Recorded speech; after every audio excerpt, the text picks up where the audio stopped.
Olá, muito boa noite para você, muitíssimo obrigado pela sua companhia. Hoje é quarta-feira, 13 de outubro e mais uma vez, como sempre, sob a indispensável proteção de Deus, o nosso Fala Baixada de hoje está no ar.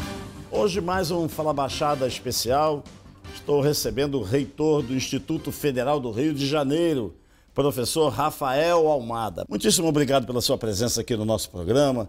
Eu já há muito tempo queria conversar com o senhor, porque as notícias que nós temos lá no Instituto que o senhor preside, que o senhor comanda, que o senhor é o reitor, são as melhores. E a gente busca conversar sempre com os melhores, viu, professor? Muito obrigado pela sua presença aqui. Ô, Mauro, é um grande prazer estar aqui com você, com toda a sua produção. O Fala Baixada, ele tem uma representatividade muito grande, principalmente, né, nas nossas unidades, que em sua grande maioria estão localizadas na Baixada Fluminense. Então a gente cada vez mais precisa dialogar com essa população da Baixada e estar aqui é um grande prazer, uma grande oportunidade. Obrigado, professor. É verdade que o senhor começou exatamente numa das unidades e na Baixada Fluminense como estudante, é isso? Sim, com certeza, Mauro. Minha infância toda foi na Pavuna, né, no Rio de Janeiro, mas na fronteira de São João de Meriti. E eu tive a oportunidade, né, de passar na prova e fiz o curso técnico em Química no nosso campus. Hoje é o nosso campus Nilópolis, mas na época era a antiga Escola Técnica Federal de Química, ali em Nova Cidade, próximo ao centro ali de Nilópolis. Então eu vivi a minha infância inteira ali, estudei próximo, então comecei minha história sendo aluno, fazendo um curso técnico, né? Já que a gente fala tanto do curso técnico, das oportunidades do curso técnico, e hoje aqui nessa entrevista a gente vai falar um pouquinho mais, mas foi a formação que me fez criar oportunidades, né? Jovem, da Baixada, tive que estudar bastante para conseguir, né, caminhar aí dentro de oportunidades. Nesse período em que o senhor frequentava como aluno, teve a oportunidade de conhecer de perto as necessidades não só da nossa gente, como também da instituição que mais tarde o senhor veio a presidir.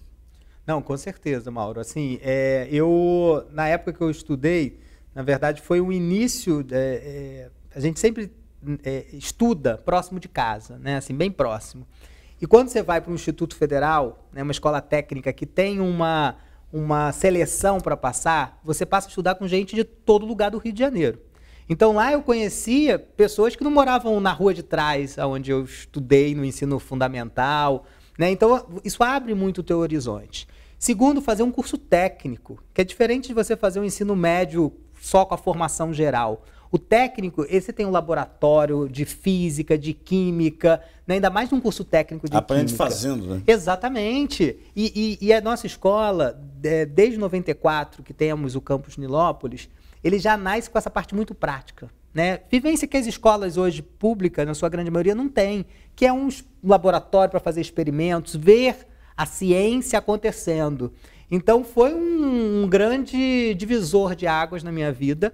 Daí eu resolvi continuar minha formação na área da química, né? E aí fiz graduação, mestrado, doutorado em engenharia química e depois tive a oportunidade de voltar como professor. Quando eu cheguei ainda tinha professor que tinha me dado aula.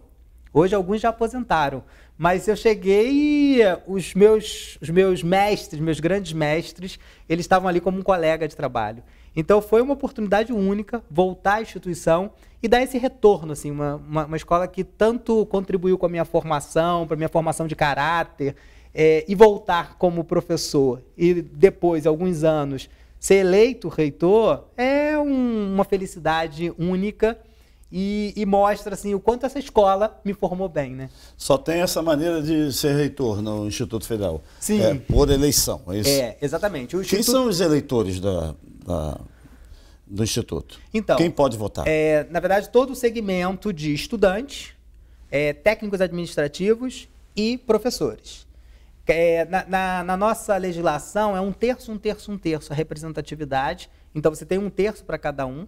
Eles votam num processo, né, que leva em consideração quem está votando e o total de eleitores. E isso faz um cálculo que dá o percentual de quem fica na frente, né, quem fica em primeiro. O mais votado ele é nomeado pelo presidente da República, é isso? Exatamente. Assim Sim. como as universidades, né, que quem nomeia é o presidente da República, os institutos também.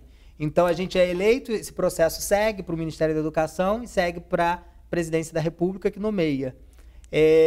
Então, assim, depois de você ter vivenciado como estudante, vivenciado como professor em sala de aula, e eu gosto demais, Mauro, de sala de aula. Acho que a sala de aula, você tem uma oportunidade de ver pessoas formando seu caráter, entendendo cidadania. Você está num momento mais interessante da nossa vida, que é a juventude. Então, você dá aula para esses estudantes que estão ali, né, querendo aprender, é muito enriquecedor e me faz muito bem. E depois, quando você começa a se envolver na gestão pública, e aí eu, por um período, fui pró-reitor de extensão. Já fui coordenador de curso, já fui coordenador de programas e projetos da extensão, e de 2011 a 2014 eu fui pró-reitor de extensão. A extensão é aquela área da universidade ou do instituto que pensa essa integração entre ensino e pesquisa. Porque na minha época de estudante não tinha pesquisa e extensão, só tinha o ensino, porque era aquela escola técnica tradicional. Hoje o instituto, o aluno entra, pode fazer um projeto de pesquisa, tem aluno ganhando prêmios em congressos, porque estão pesquisando ou numa área do conhecimento indo para o laboratório, né? E a extensão, ela mostra muito isso, o que está sendo produzido no ensino, o que está sendo produzido na pesquisa, e mescla com atividades de eventos, seminários. Então, quando eu fui para o reitor de extensão, eu vivenciei muito essa relação com a comunidade, né? Com os entornos dos campos. Porque você imagina hoje, a gente está com 15 unidades. Essas 15 unidades, pegando região metropolitana, e aí Niterói, São Gonçalo, Rio de Janeiro, a Baixada Fluminense, praticamente todos os municípios da Baixada, e depois o Sul Fluminense, indo até Resende, né, com unidades em Volta Redonda, Pinheiral, Paracambi, Engenheiro Paulo de Fronten. Ou seja, esse instituto, em sua grande maioria, hoje, o nosso estudante é morador da Baixada, é um cidadão que tem uma oportunidade de ter uma escola próximo de casa, né? E a gente cada vez mais tenta mostrar para esse estudante a importância da educação na transformação da vida das pessoas, né? Tá, mas, professor, nós estamos falando de um período muito diferenciado, atípico, né? A questão da pandemia e muitos alegam que não estão podendo trabalhar por causa da pandemia, funcionários públicos em grande parte não têm frequentado os seus locais de trabalho em razão da pandemia, mas seguramente na área da educação isso atingiu muito diretamente os alunos e, claro, funcionários e professores também. Como é que o senhor tem feito a gestão no sentido de conseguir conciliar essa ausência de funcionários, de professores, né, e com os nossos alunos? Como é que tem sido feita essa gestão? Na verdade, a pandemia foi, eu acho que a experiência mais inusitada que a educação viveu. Primeiro porque a escola ela tem duas possibilidades muito grandes. Primeiro é a contaminação mesmo. Você imaginar que a gente trabalha com adolescente, né? Que adolescente, Mauro, vai ficar com máscara todo o tempo, quietinho, não vai se abraçar, não tem como. Então, assim, a escola é um espaço muito de propagação de infecções por vírus, né, bactérias, porque as pessoas estão próximas. Segundo, que a gente teve o hábito, num tempo recente, de trabalhar muito com a questão do ar-condicionado, né? A gente tinha sala que não tem janela, né? Porque a lógica era uma outra, dos espaços fechados. Então, isso é também uma forma de propagar. Mas a escola também tem uma oportunidade, que é ensinar para esse estudante como é que se protege. Quem não aprendeu a usar o álcool para fazer a asepsia da mão, né? Quem não aprendeu a usar máscara, que a gente não tinha esse hábito. Então, a escola também permitiu que a gente pudesse esclarecer a população sobre o que é a preservação, a possibilidade de se evitar essa contaminação. Então, a escola tem essas duas oportunidades. E segundo, que no momento que a gente teve que pensar em outras ferramentas, foi muito difícil, Mauro. Foi muito difícil porque a escola é presencial, a escola é contato, é você tirar a dúvida com o seu amigo do lado. Quando você pegou esse modelo e tentou botar no remoto, que não é educação à distância, educação à distância ela tem um objetivo muito claro. E hoje tem pessoas que se formam muito bem na educação à distância. Mas não é. Eu estou pegando uma aula prática eu estou pegando uma aula de experimentação e transformando ela num modelo remoto. Isso foi muito difícil para a gente bateu a cabeça, a gente demorou a entender o conceito, a gente viu que os nossos alunos, em sua grande maioria, eram pessoas em vulnerabilidade social. Então você hoje tem, o estudante tem internet. Não, não tem, ele tem um celular lá que ele usa o WhatsApp, né? Usa aplicativos de conversa, mas ele não necessariamente tem para acessar ferramentas de vídeo, a internet dele não cabe. Então a gente começou a pensar como fazer para esse estudante continuar a sua formação. Então a gente teve que criar auxílios conectividade, né, com chips para a internet, equipamentos para ele acessar. Tivemos que repensar o modelo de sala de aula. Nosso professor também não sabia usar a internet. Né? Eram poucos que sabiam usar. Então a gente teve que fazer capacitação, vários cursos de como usar a tecnologia a favor. Mas isso, óbvio, teve um impacto na educação, né? E a gente tem tentado ao máximo criar ferramentas para pensar nesse pós-pandemia. Para isso ser possível, foi necessário redesenhar o orçamento do Instituto, por exemplo? Os custos se multiplicaram. Como é que o senhor tem conseguido administrar nesse sentido, principalmente nesse período de recursos mais escassos? Isso é um grande problema, assim, porque a gente eu estou desde 2018 como reitor do Instituto, e desde 2018 para cá a gente teve muita corte de orçamento, né? Já cortaram até 30% do orçamento em 2019, anualmente, porque nosso orçamento ele é anual. Os recursos sempre vêm do governo federal, do Ministério da Educação, é isso? Sim. O orçamento do Instituto Federal do Rio de Janeiro, ele na sua grande maioria, o orçamento da União destinado para o Instituto. E a gente teve corte.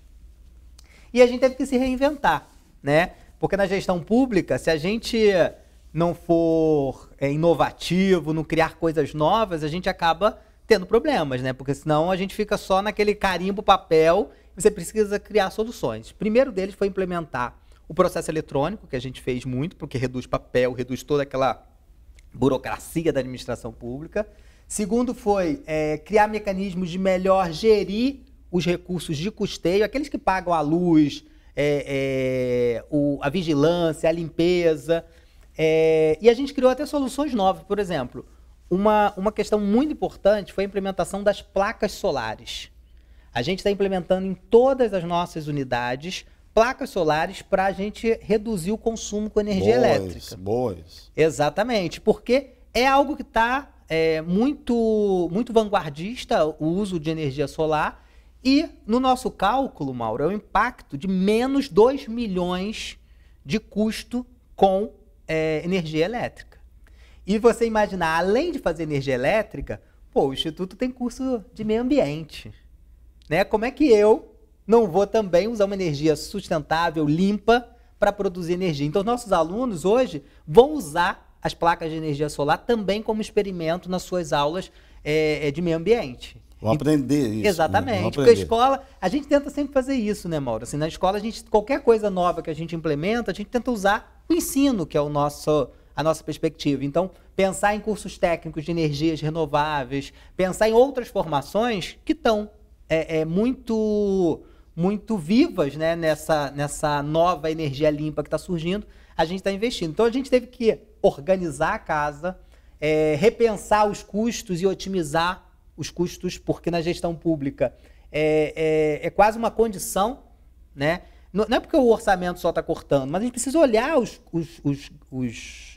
o recurso, né? Como é que ele está sendo bem usado.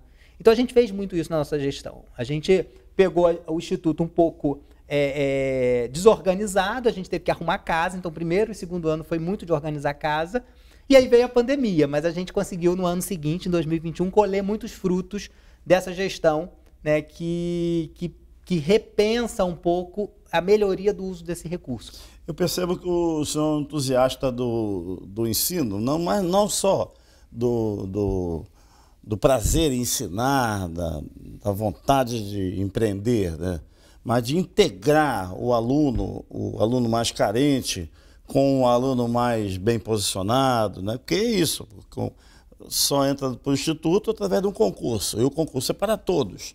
Não interessa se o cara é bem posicionado, mas quer ingressar no Instituto Federal, ou se ele é muito sem recurso, muito carente também tem a mesma oportunidade desde que ele estudar. E esse seu entusiasmo transpassa aquela de ficar só no gabinete, né? E eu vejo isso nessa nossa conversa, né? Observando como é o seu jeito de gerenciar os negócios públicos. É um negócio público, né? É uma entidade pública, né? Mantida com o dinheiro do povo trabalhador brasileiro. Eu queria lhe perguntar, o senhor está com quantos anos de idade? E um dos mais jovens reitores no Brasil todo, é isso? Sim, exatamente. Eu tenho 39 anos, sou um dos mais jovens. E eu digo sempre que a gente que é jovem, a gente precisa mostrar muito trabalho. Então, eu me entreguei de corpo e alma nessa função, né? Primeiro com a responsabilidade e essa relação que eu tenho com a instituição, de afeto mesmo, assim. Eu fico muito feliz quando eu vejo um estudante conseguindo um estágio, conseguindo um emprego, né? E eles dão retorno, né? Eles falam, professor, eu consegui essa vaga, essa oportunidade. A gente tem um programa que é o programa de aproximação de ex-aluno, onde a gente acompanha a vida desse aluno para saber, né, se a formação fez ele galgar novos rumos melhores, se está valendo a pena. Né? E é uma oportunidade rica da gente perceber que esse estudante, às vezes, entra lá, né, e começa num estágio, ganhar, né, uma bolsa, depois arranja um emprego, começa a ajudar a família em casa. Então, isso é muito... deixa a gente muito feliz, deixa a gente entusiasmado. E eu tento muito fazer isso. A gente, por exemplo, criou na nossa gestão agência de inovação. O que é agência de inovação? É trabalhar essas novas ferramentas de tecnologia, né, com empreendedorismo. O nosso estudante, a gente não quer que o nosso estudante só seja um empregado, que ele seja um empregador. No momento que a gente precisa, que o país precisa, que o Estado precisa, que ele também abra uma empresa. A gente tem uma diversidade de cursos que permite isso. Então, a gente criou a incubadora de empresas no nosso campus Engenheiro Paulo de Fronten. Né? São 15 startups, empresas que estão incubadas nessa incubadora e que já começa a gerar renda para esse estudante. Então, essa transformação na vida daquele estudante, né, do interior do estado, isso é mais comida em casa, gerando oportunidade para os seus pais. Então, isso é muito prazeroso, deixa a gente muito feliz. Né? Ser gestor é muito a gente também correr contra a burocracia.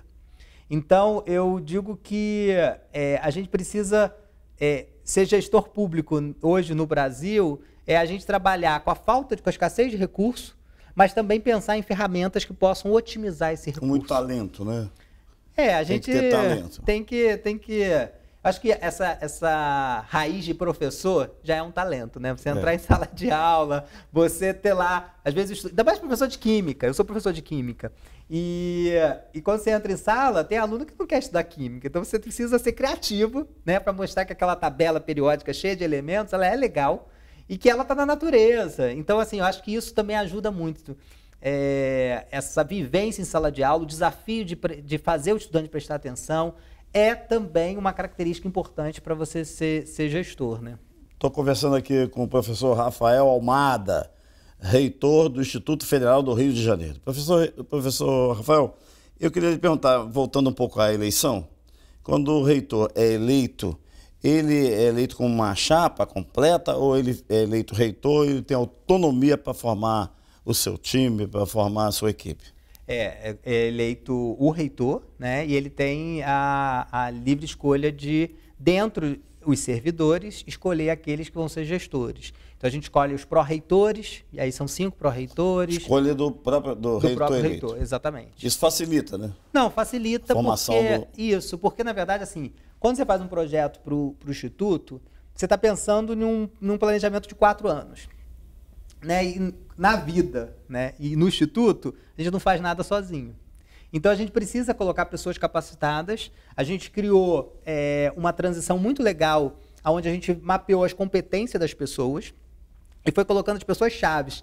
E uma coisa que é muito legal da nossa gestão, como nós somos 15 unidades, né, espalhadas pelo Estado, a gente tentou pegar representantes de regiões diferentes. Então, a gente teve pró-reitor da Baixada, pró-reitor de outras unidades, né, porque o Instituto hoje ele é uma instituição que ele tem uma diversidade de área de conhecimento. né? Vou te dar um exemplo. A Maracanã, Rio de Janeiro, nosso campus Rio de Janeiro, ali em São Cristóvão, em frente ao metrô, ele é tradicionalmente da área da química. Então ele tem alimentos, biotecnologia. O campus de Volta Redonda, ele já nasceu na parte de automação industrial, por causa do arranjo produtivo do local. Duque de Caxias já nasceu com curso na área de petróleo, gás, química, então já tem um outro perfil. O de São Gonçalo, segurança do trabalho e química.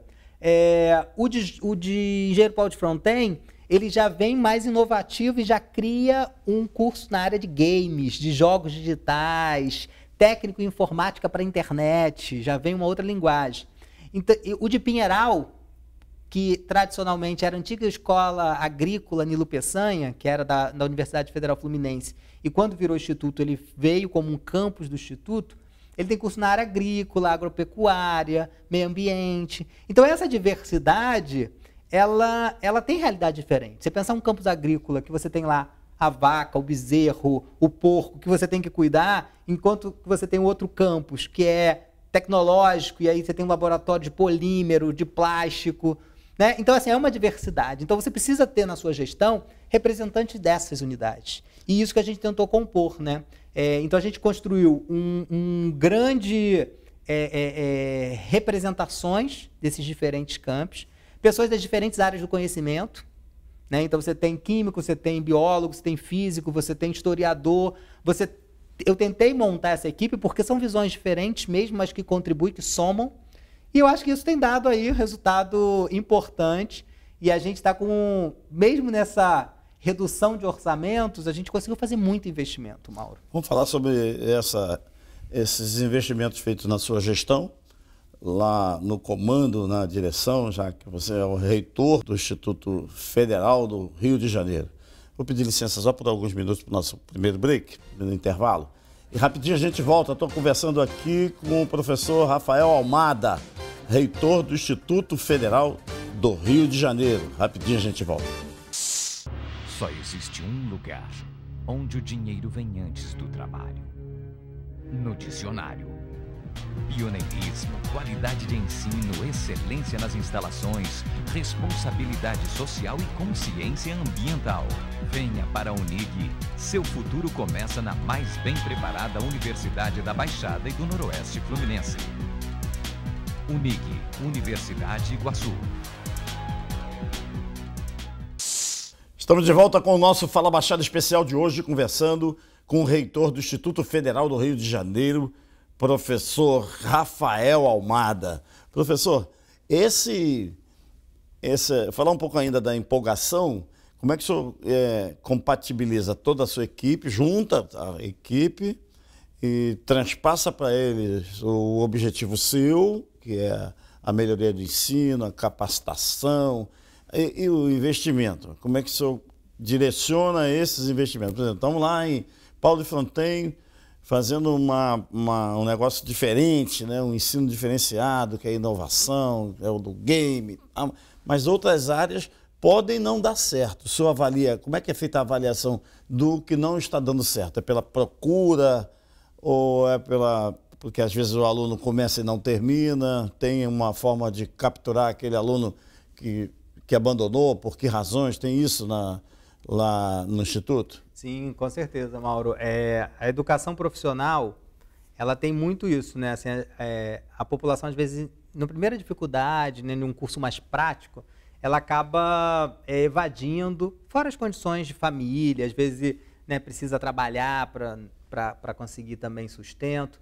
Então, a gente fica tentando acompanhar. Assim, o Instituto ele tem programas de assistência estudantil, são programas que a gente contempla bolsas para estudante em vulnerabilidade social. Então, a gente tem um recurso próprio, né, no nosso orçamento, que é só para assistência estudantil. E aí a gente tem edital para alimentação, né, para transporte, para material didático. Então, isso a gente consegue direcionar para esse estudante. Isso é um estímulo para esse estudante que precisa, né, também pensar na questão de renda familiar. A gente tem projetos de pesquisa e de extensão, que já são editais que pagam bolsas para o aluno ser pesquisador, né, fazer uma atividade, só que essas são meritocráticas, né? Você precisa passar numa seleção e etc., diferente daquela da vulnerabilidade social. Você tem a possibilidade, né, desse estudante conseguir um estágio depois, no momento que ele já está no final do curso. Então, esses cuidados é para você conseguir manter esse estudante na sua formação. A gente sabe que grande parte da população não consegue só estudar, né? Então, a gente tenta criar essas ferramentas para evadir menos esse estudante, para esse estudante não ir embora. Outra possibilidade também... Só um segundo para mim.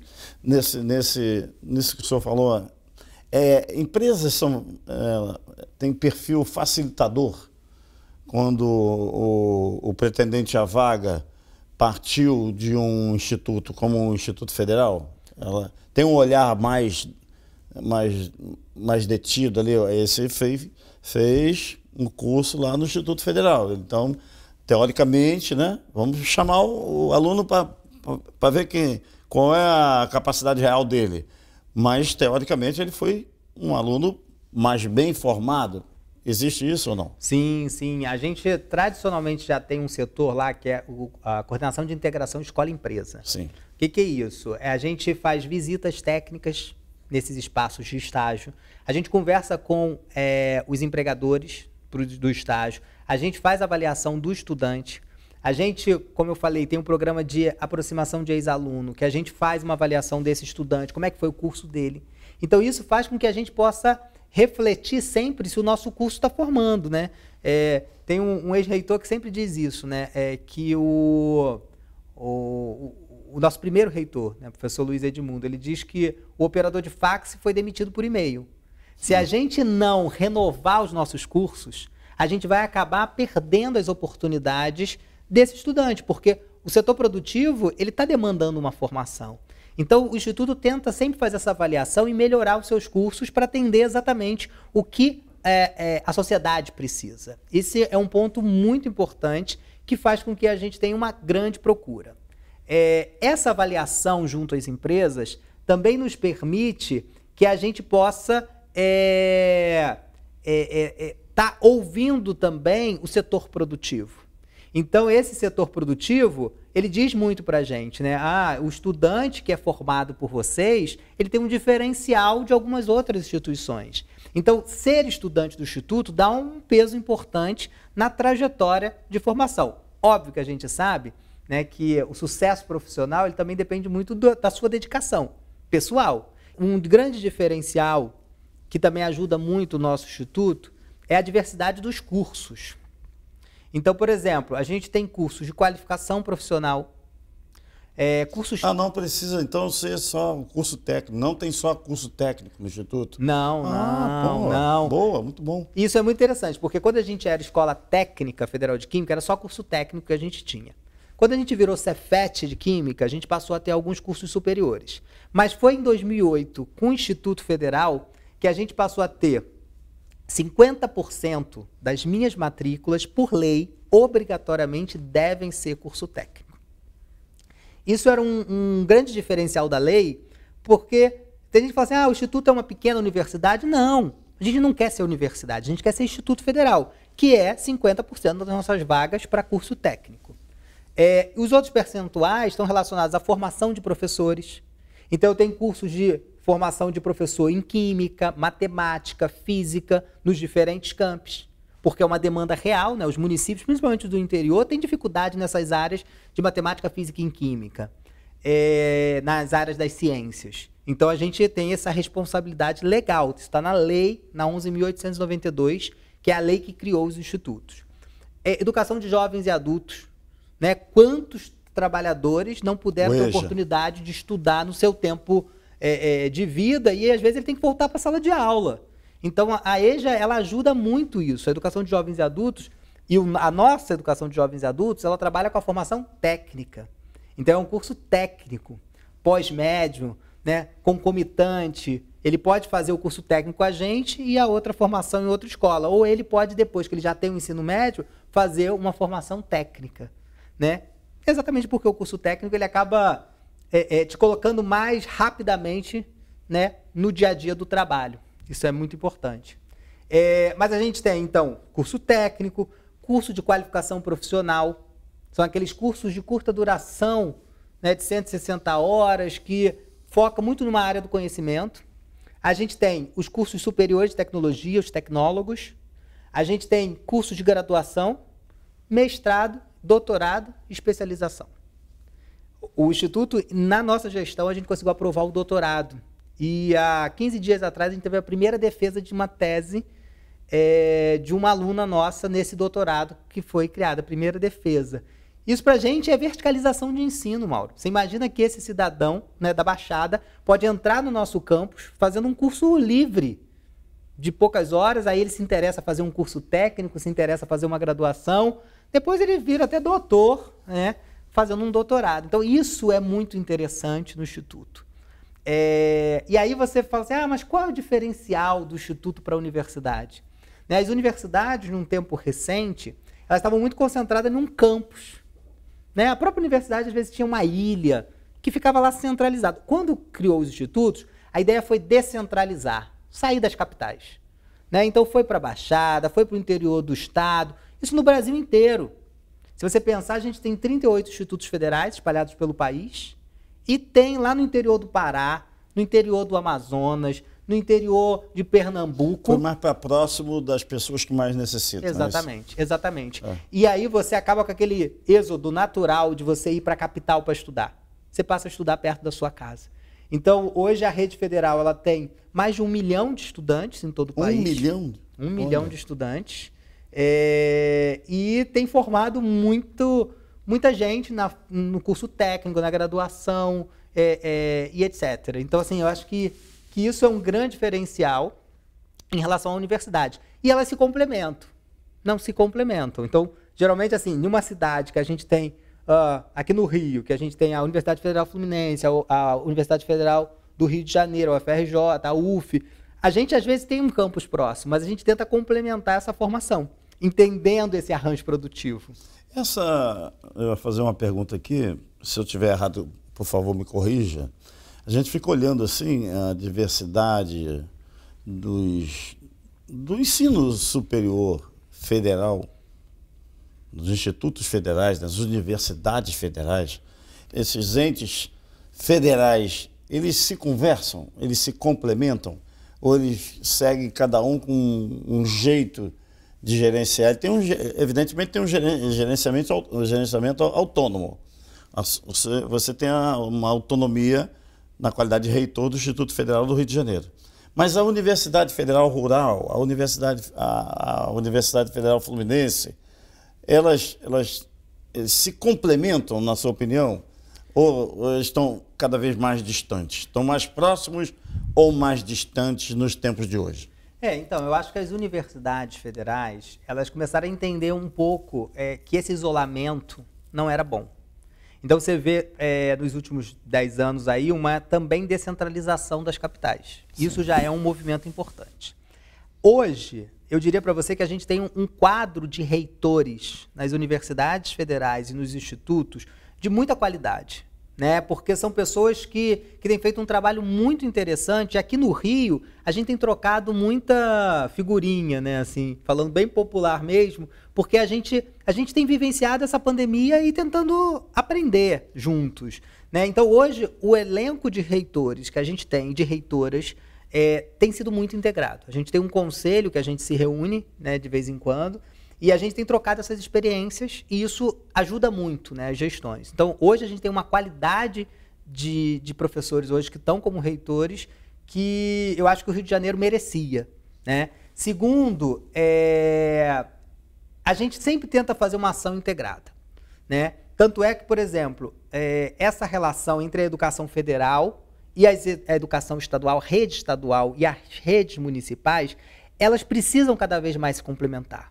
Acho que às vezes tem município que não percebe isso, às vezes o Estado não percebe isso. Mas quando percebe essa integração, ou seja, o Estado fornecer a formação geral, mas poder fazer uma concomitância com o Instituto Federal, a possibilidade de uma complementação de formação, você fazer uma graduação no Instituto, Isso tem avançado, mas eu acho que o Estado do Rio de Janeiro precisa avançar mais. A gente precisa se integrar mais com a rede estadual, com a rede municipal.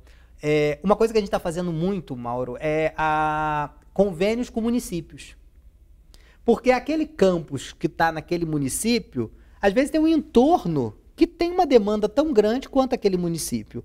E aí você consegue fazer uma ação pontual de um curso, e aí você consegue cada vez mais trazer novos estudantes para esse curso, para fazer um curso de longa duração. Então a gente fechou muitos convênios, articulação com os prefeitos. A gente sabe que tem prefeito que tem muita dificuldade, às vezes na gestão do município, então a gente, como rede federal, entende que é uma responsabilidade social a gente também ajudar. Então a gente tem dialogado muito com os prefeitos, temos sido procurados. Eu digo que antigamente a gente era procurado para abrir um campus novo. Hoje, pela dificuldade orçamentária de construir novos campos, eu percebo que os prefeitos querem a gente para fazer cursos nos municípios. E aí a gente já fez cursos nos mais diversos, cursos para mulheres em vulnerabilidade social, fizemos cursos para jovens do setor cultural, por exemplo, da prestação de contas da Lei Aldir Blanc, né, nos municípios. A gente fez curso de mídias sociais, né, por aquele trabalhador, aquela trabalhadora que faz um artesanato e, na pandemia, como é que fez para vender? Ele foi para redes sociais. Então a gente fez um curso que trabalhava isso, como melhor você tirar foto para vender o seu produto. E isso é o diálogo com o setor produtivo, né? E isso é o grande diferencial nosso. Assim, não basta colocar um campus e ser uma ilha. Professor, eu vou precisar interromper por mais alguns minutos para o nosso intervalo, mas eu queria deixar aqui duas indagações, que o senhor puder esclarecer para a gente. Por que o Instituto tem avançado em tantas cidades e aqui próximo, na nossa Baixada Fluminense, já com uma área destinada a se instalar um instituto, a obra não começa, o instituto não instala, estou me referindo à cidade de Belford Roxo, mas eu queria que o senhor respondesse no próximo bloco. E uma outra indagação, que é se os recursos que são destinados à requalificação, a cursos de requalificação, contempla também a requalificação dos nossos professores. A gente fala muito dos alunos, mas a gente às vezes observa que tem muito professor andando para trás. Isso tudo a gente vai saber daqui a pouco com o reitor do Instituto Federal do Rio de Janeiro, o professor Rafael Almada. Rapidinho a gente volta. Só existe um lugar onde o dinheiro vem antes do trabalho. No dicionário. Pioneirismo, qualidade de ensino, excelência nas instalações, responsabilidade social e consciência ambiental. Venha para a Unig. Seu futuro começa na mais bem preparada Universidade da Baixada e do Noroeste Fluminense. Unig, Universidade Iguaçu. Estamos mais uma vez de volta com o nosso Fala Baixada especial de hoje, conversando com o reitor do Instituto Federal do Rio de Janeiro, professor Rafael Almada. Professor doutor, né? Doutorado, professorado, é um mestre. Eu fico muito orgulhoso de poder conversar contigo e saber, conhecendo a sua história, né? Ver a importância que é a gente focar no estudo, focar na formação. Às vezes famílias, milhares de pessoas, milhões de pessoas não têm a oportunidade de frequentar um instituto da qualidade do Instituto Federal. Por isso eu queria perguntar, ele tem avançado em termos de quantidade de alunos abraçados pelo Instituto? Então, a gente hoje tem 16 mil estudantes. A gente tem uma expectativa de Avançou na sua gestão a quantidade? Avançou. A gente cresceu. A gente ainda tem um problema que alguns campos estão no limite da sua capacidade. Então, a gente teve que fazer investimento em obra. A procura é muito grande, né? Sim, com certeza. Sim. Então, assim, hoje, com as nossas unidades, tem um potencial de chegar a 22 mil. Ou seja, um aumento considerável aí e que a gente tem trabalhado para isso. Então, eu espero cada vez mais que a gente consiga ter mais estudantes. Porque eu acho que uma instituição como essa tem que ter gente dentro estudando, né? Ser da população, né? A população não pode passar ali e falar assim, é um Instituto Federal, nunca vou conseguir estudar lá. Não, o Instituto Federal é para você, estudante, para você da Baixada, para você das comunidades, para você que mora nas diferentes possibilidades, né? É para você, é para qualquer cidadão que está assistindo a gente aqui agora. Verdade. Agora, por que em Belford Roxo ainda não conseguiu sair do papel? Sair do chão, a obra? Eu digo que para implementar um campus, você precisa ter a vontade do governo federal, né, de destinação, e isso aconteceu, mas você precisa muito do município. O município ele precisa compreender a importância de ter um campus desse e como esse campus vai potencializar a educação do município. Belford Roxo, a gente encontrou o governo federal fazendo investimentos, mas a gente ainda precisa que a prefeitura compreenda o papel e a importância desse campus. Então, a gente teve muita dificuldade na implementação. A gente está aberto ao diálogo, a gente sempre quer dialogar, né, com as prefeituras, mas a prefeitura precisa ter a compreensão clara, né, da importância de ter um instituto. É verdade que a prefeitura de Belford Roxo, o prefeito, através do atual prefeito Vaguinho, pediu de volta, tentou tomar de volta uma área que já estava destinada à construção do Instituto Federal em Belford Roxo? Verdade isso? Verdade, Mauro. A gente tentou mostrar a importância de ter esse instituto, mas a lei que nos dava doação foi revogada na Câmara, né, com Câmara Municipal. Na Câmara Municipal, sim, com endosso da Prefeitura. A gente mostrou, né, a importância de ter o Instituto e a gente conseguiu reverter pela Procuradoria Federal de revogar a lei que revogava a doação do terreno. Hoje o processo está na Justiça. A gente acha uma grande perda para a cidade. Porque a prefeitura, o prefeito continua insistindo em querer o terreno de volta? Sim, a área de volta? É porque, na verdade, ele alega que não foi cumprido os requisitos, mas foi cumprido. A gente começou a estabelecer o campus lá e começou a ter matrícula estudante nos períodos corretos que a legislação obrigava a gente a ter. A gente só não conseguiu construir o prédio por causa das licenças de obras, né, que a prefeitura criou muitas dificuldades na liberação. Obviamente, a gente teve momentos com recurso e sem recurso. Hoje, por exemplo, a gente tem um recurso, né, para construir esse campus, mas a gente não consegue a solução judicial, né, e da prefeitura fazer essa compreensão da importância do Instituto. Triste, né? Isso, né? É muito ruim, porque triste. Quem perde é a população, né, Mauro? Muito triste. E a gente está aberto ao diálogo. Eu digo sempre que a gente precisa entender que a cidade merece um campus desse. A gente tem um potencial de chegar a quase 3 mil estudantes naquele campus. O projeto para aquele campus é um projeto belíssimo, Mauro, que a Baixada Fluminense merece. Essa história de fazer escola, né, simples. Não, a gente fez uma escola com potencial de curso top. Então, a gente espera que o prefeito tenha essa sensibilidade, né, e entenda a importância de ter esse instituto. Acho que a cidade merece. Ficamos na torcida aqui, né? Agora, nós falamos de político, né, de prefeito e tal, sabemos que o Instituto é federal, o governo federal. Os nossos políticos aqui do Estado do Rio de Janeiro, deputados e senadores, têm mandado recursos para o Instituto Federal? Com certeza, Mauro. O agradecimento que eu faço à bancada do Rio de Janeiro. Os deputados, nas suas mais diferentes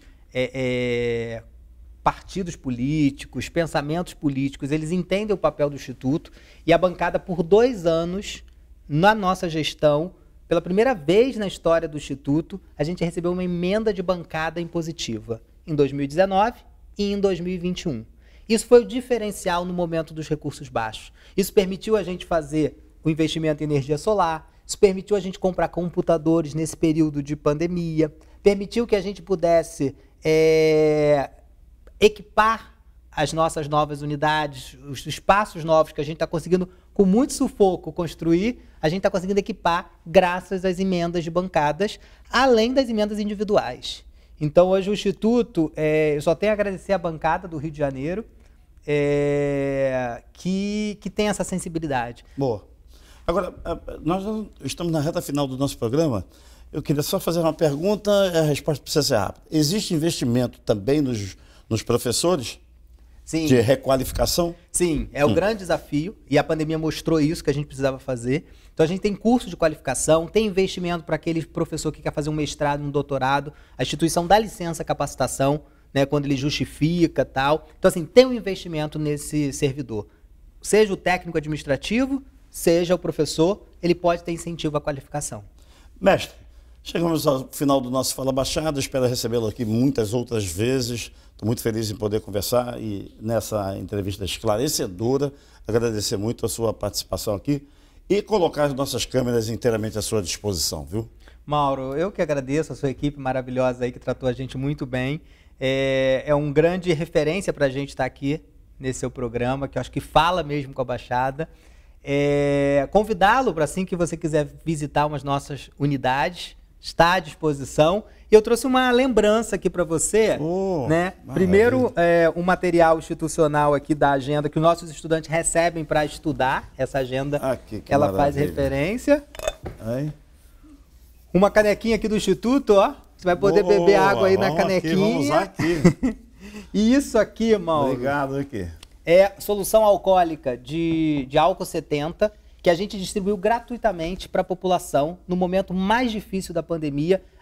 Nossos servidores produziram e esse álcool foi fabricado lá? Foi fabricado nos nossos laboratórios e distribuído gratuitamente para a comunidade. Peraí que tem um mecanismo aí.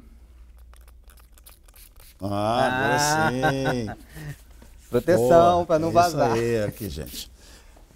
Professor, muitíssimo obrigado, viu, pela sua presença aqui. Estou muito orgulhoso de poder conversar com o professor Rafael Almada, reitor do Instituto Federal do Rio de Janeiro. O Fala Baixada é assim, compromisso com a verdade, compromisso com você.